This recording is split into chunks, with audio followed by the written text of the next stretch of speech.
नमस्कार, think tank पर आप सभी का स्वागत है। भारत की राजनीति इस कदर खराब हो गई है कि भारत के प्रधानमंत्री यानी कि श्री नरेंद्र मोदी जी के खिलाफ अमेरिका में जाकर एक केस फाइल हुआ है, जिसके लिए भारत में संबंध भी पहुंच गया है पीएम मोदी के पास।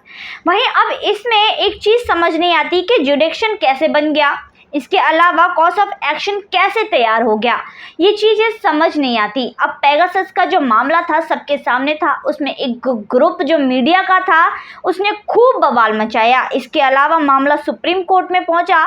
सुप्रीम कोर्ट में कपिल सिब्बल ने भी खूब हंगामा किया, खूब जोर जोर से छाती पीटी, जिसके बाद सुप्रीम कोर्ट में एक पैनल भी बन गया। इस मामले को गंभीर मानते हुए सुप्रीम कोर्ट ने कहा कि फ़ोन जो टैप किए जा रहे हैं, जिनकी आशंका है, उन सभी का जो है उनकी सभी की डिवाइस ले लें और इसके बाद जांच शुरू कर दें। जिसके बाद जांच शुरू हुई तो उनमें से सिर्फ 5 फ़ोन में ऐसे सॉफ्टवेयर, ऐसे मैलिशियस सॉफ्टवेयर था, बाकी 18 फ़ोन बिल्कुल ही क्लीन थे।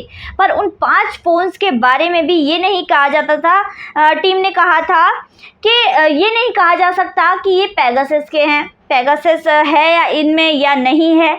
इस तरह की जो बात थी वो पूरी सामने आई थी, इससे पूरा खुलासा हो गया था। इसके बाद जो रैफल का मामला आया वो भी सुप्रीम कोर्ट गया और खूब जमकर हंगामा हुआ। इसके बाद अब स्थिति ये है कि एक इंडियन अमेरिकन ने, यानी कि इंडियन अमेरिकन ने, जो कि इंडिया का रहने वाला पहले था, अब वो अमेरिका में रहता है, उसने अमेरिका में एक केस फाइल कर दिया है मोदी जी के खिलाफ, जिसमें मुख्यतः नाम है पीएम मोदी का। इसके अलावा आंध्र प्रदेश के सीएम का, इसके अलावा गौतम अडानी का, आंध्र प्रदेश के सीएम जगन मोहन रेड्डी का और गौतम अडानी का। इसके अलावा जो नाम है वो कुछ नाम है स्विट्ज़रलैंड के, कुछ नाम हैं। दरअसल ये जो व्यक्ति है जिसने याचिका दायर की है, केस फाइल किया है, ये मुख्यतः आंध्र प्रदेश का ही रहने वाला है, जिसका नाम लोकेश वुयुम है।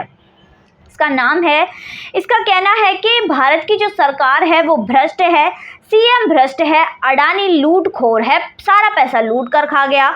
इसके अलावा जो लोकेश है वो गैस्ट्रोएंट्रोलॉजिस्ट हैं।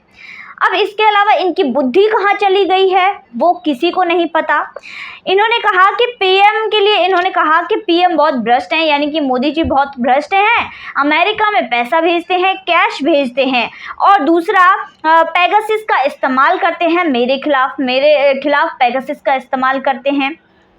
इतनी जो जगन बातें हैं वो इस व्यक्ति के द्वारा कही गई। अब यहाँ पर जो इसका कहना है वो सम्मन जो भेजे गए वो 22 जुलाई को सम्मन भेजा गया और 4 अगस्त को पीएम मोदी के पास पहुँच गया था और 2 अगस्त को जो स्विट्ज़रलैंड वो पहुँच गया था।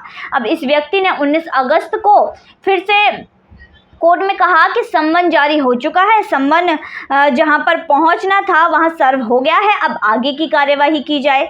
वहीं अब हालांकि इंडियन अमेरिकन जो लॉयर हैं मिस्टर बत्रा, उन्होंने कहा है, उनकी तरफ से भी एक स्टेटमेंट आया है कि यह जो पेपर है 53 पेज की जो याचिका है या ये सम्मन है, ये टॉयलेट पेपर से ज़्यादा कुछ भी नहीं है, क्योंकि ऐसा कोई केस फाइल हो ही नहीं सकता। ये बिना सर पैर का जो केस है, इसमें क्या है, कुछ भी नहीं है। वहीं दूसरी तरफ अपोजिशन है वो भारत में उनको करने के लिए कुछ भी नहीं मिला। भारत में इनको मोदी जी के खिलाफ कुछ भी ये कर नहीं पाए, तो अब वो इस तरह की स्ट्रेटेजी अपना रहे हैं। अब बड़ी खबर ये है कि अभी तक ये खबर केजरीवाल के पास नहीं पहुंची है, क्योंकि जैसे ही ये खबर केजरीवाल के पास पहुंची होगी वो दावे करने लग जाएंगे कि देखो मैंने तो कहा ही था। अभी तो वो 20 करोड़ पर अटके हैं, अब आगे जाकर और भी जो चीज़ें हैं वो सामने ला कर रख देंगे कि मेरे पास इसका पूरा सबूत है, मुझे तो पहले ही पता था मोदी जी भ्रष्ट हैं, मैं खुद भ्रष्टाचार के खिलाफ जो कार्यवाही करना चाहता था, पर मुझसे पहले मोदी जी पीएम बन गए और उसके बाद उन्होंने मेरा दाव उल्टा पलट दिया, मैं कुछ कर नहीं पाया, मैं बेचारा हूँ। इस तरह की बात केजरीवाल करने लग जाएगा।